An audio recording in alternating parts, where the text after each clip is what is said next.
ফ্যাক্টাম valent বলতে কি বোঝায়? যে কাজ করা উচিত নয় অথবা করা হয়েছে তাকে বৈধ হিসেবে গণ্য করাকে ফ্যাক্টাম ভ্যালেন্ট বলে। আইনে দুই রকমের বিধান আছে, কতগুলো সুপারিশমূলক এবং কতগুলো বাধ্যতামূলক। সুপারিশমূলক নির্দেশ পরিপন্থী কাজ অনুশোচিত হলে তা বেআইনি নয়।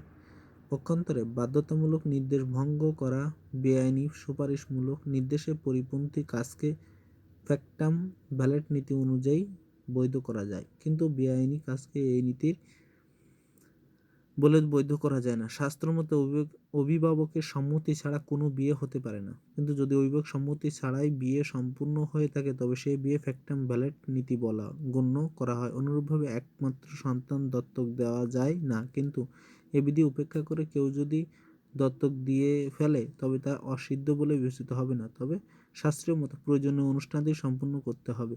দায়ভাগ মতে এই নীতিটিকে গুরুত্ব দেওয়া হয়েছে, যদিও মিতক্রিয়া পন্থারাও এটা মেনে নিয়েছে।